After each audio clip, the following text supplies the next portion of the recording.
Welcome to the $1,000,000 Hobbies Show, where we turn your dreams into reality so that you can live the life you want to live. Today, I have an amazing guest, my friend Victoria Vives Khuong.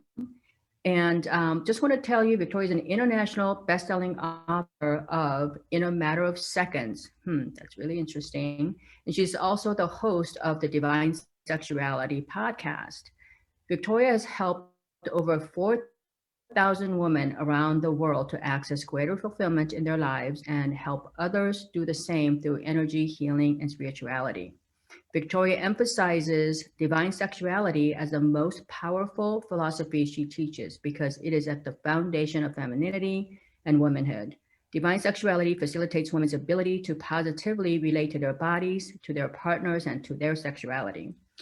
Wow, Victoria, welcome. And I'm so excited to speak with you. And how are you? How have you been doing? I'm doing great. Thank you so much, Victoria, for having me. I'm super excited that we are both here together. The two Exactly. Victorias, powerhouse Exactly. here. It is. We're the power woman. That exactly. So I want to yours just for my audience. Let's just go over your background a little bit and what you do, because I find what you do absolutely fascinating. In fact, I mean, we could do a whole series of interviews with you because this is the topic. This what you're teaching is what all women want, right? So, give us a little background. Yes, Your story, yeah. absolutely.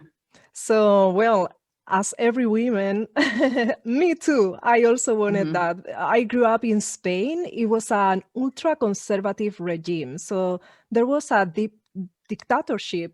And because of that, we were really repressed, especially women. Mm-hmm.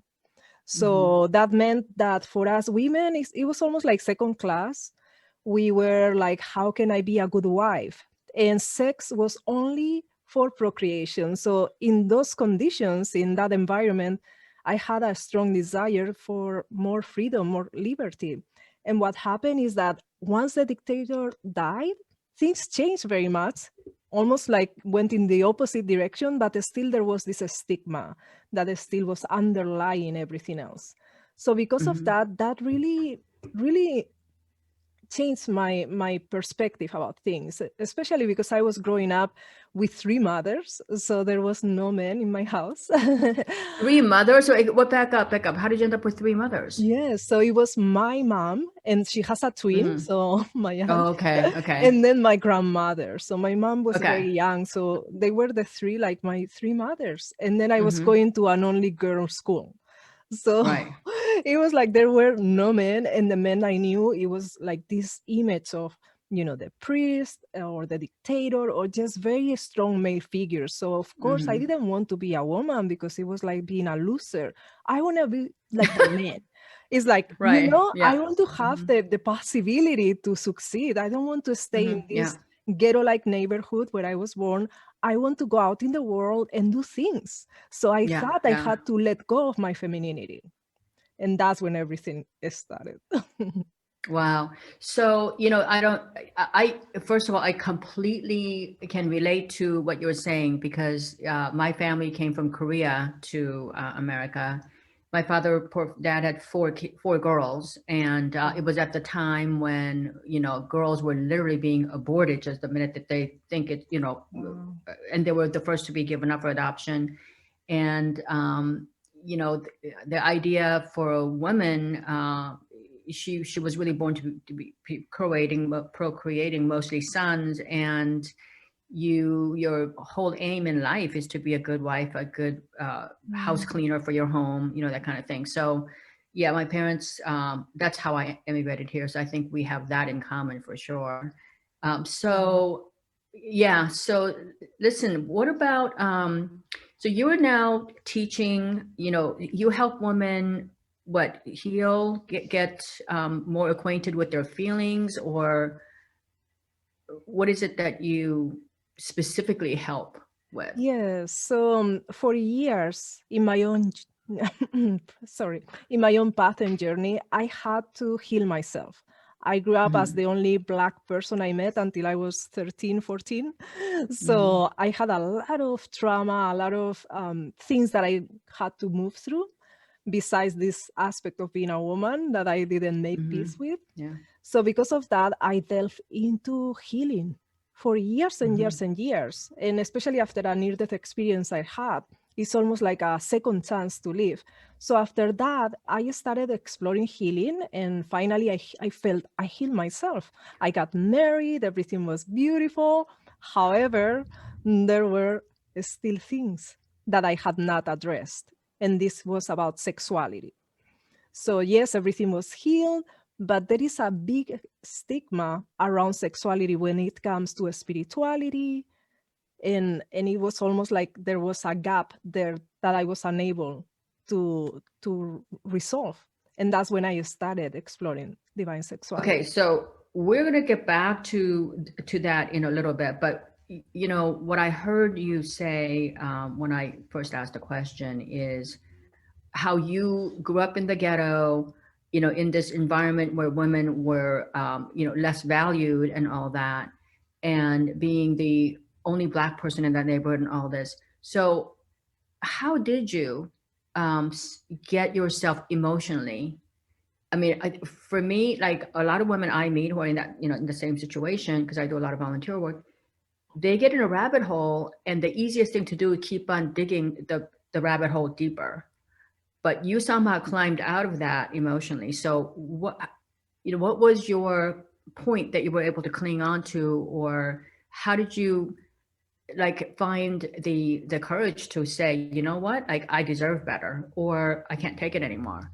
You know, what was it? What was the process? And then we'll get back to the issues you worked on later. Yes, so I feel that we all carry our lineage with us. Mm-hmm. So it's almost like we are going on the shoulders of those that came before us. So my mom Right. already was a little bit more rebellious. And then I came saying, no, I'm not going to be the next woman in this Yeah. lineage that is going to put up with all these limitations. So I Right. decided to start learning from men and be masculine and be in that energy of more power. So I Mm-hmm. became one of the first Black faces in Spanish television. So I started Mm. succeeding from being in the ghetto-like neighborhood. I was now in television, touring internationally. So I was really on the other side of that Mm-hmm. success. And what I feel is that this was a step in strength, Right. For and sure. yet Yeah. it didn't resolve the trauma. So it's almost like, yes, now I had the strength, but it was almost like the wound was becoming even deeper. So I Right. wasn't healing because now I was tapping into this masculine and pushing down and squishing down the feminine in me. So it didn't heal yet. It was only in my marriage when I realized, if I really want to connect with this man at a meaningful level, having intimacy, having the Yeah. ability to really soul to soul be with this man, I'm going to have to recover my femininity. I Mm-hmm. need it Yeah. Yeah. because he's a man, I'm a woman, in order to have, Yeah. Yeah. and Yeah. it can be female with female and men with men. What I mean is that there is a yin and yang, feminine, masculine balance that has to be achieved in general to create that connection. And that's when I realized there is something missing. And through the framework of divine sexuality is when I was able to go out of that. Yeah, you know, I really love that you were, you know, you have all these wonderful programs, and we're gonna get back. We're gonna talk about the sisterhood, which you know I love. Um, but you know, what I love about what you do is I actually am a witness to a lot of the things that you're saying, because you know, when I first entered the professional working world here, even in America, you know, women really I think I was like the first generation of women that worked in a professional environment where we were supposed to be equal to men, but we Mm, weren't really, because a lot of the positions, you know, the real senior management positions went to men, and you know, we usually worked under them. But you know, the people that are a lot of women who are super super successful today, you know, they feel the same way. They almost had to be one of the men, or they had to be stronger than men, or they had to be, they had to beat them at their game. So, I mean, we don't talk about it, but I mean, super driven women who are that successful have that kind of mentality. I don't care what it takes. I'm just as good. I can show the world, and I can, especially, I can attest to the fact that, women actually do better multitasking. I'm not going to be super general that way, but naturally we're DNA coded to do more multitasking and so forth, right? So these are very successful women. And so women here, we are supposed to go out in the world, cut these huge deals. We're supposed to go out and, be tough as nails. Then when we come home, we're supposed to be this cuddly little mom picking up the baby, these feminine women that our partners want from us, right? So we have to like switch up, become different people. And a lot of women actually don't know how to do it, and they don't want to do it, or they even forget, right? So I think that this is kind of an uncomfortable subject, but it's something that really needs to be discussed, because at this point, as a successful businesswoman myself, I don't really feel like we have to give up anything. We shouldn't have to give up our femininity. We shouldn't have to give up our, our sexuality. We shouldn't have to give up who we are to be successful. We should be good Absolutely. enough. So I love that you are kind of at least bringing this awareness out, because a lot of us were in the workplace. But the other thing too is like we are so busy working all the time that, like we literally go from, getting to work just in time because we're multitasking before we even get to work. And then our days are packed. Then when we come home, it's usually women who end up doing all of the, things that need to be done. And so, you just go from one exhausting day after another. So I think that helping women live a more fulfilling life through this whole process, I think it's amazing. And that you having this journey, having lived the journey and having sort of experienced how difficult it is, for you to kind of recognize it and, figuring out your own thing. So now I know that you have different programs for different people, but I just want to go to the three things. I'm going to at least get to the three things for our audience here.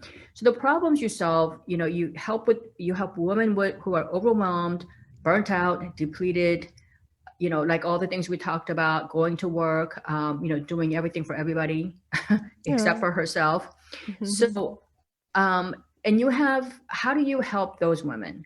What's your advice for somebody who is going through that, especially during COVID right now? Yeah. Absolutely. Yes. So one of the important things to keep in mind is that when we went through the feminist movement and Hmm. when wanted to be like men, we kind of inherited the system that was there that was masculine. So we lost our femininity instead to create a new framework as to how we women could work. So what I mean with this is that we kind of converted ourselves into that masculine energy instead to say, okay, so how as a woman can I still do business? Meaning, Right. what are the qualities for me as a woman that I can bring into the workplace that are still going to be very effective and very needed instead to have Right. to modify who I am and how I behave. Right. Hmm. So that's part of it, realizing that there are other ways to do business. So feminine characteristics can be so important when we do Yeah. business, especially team building.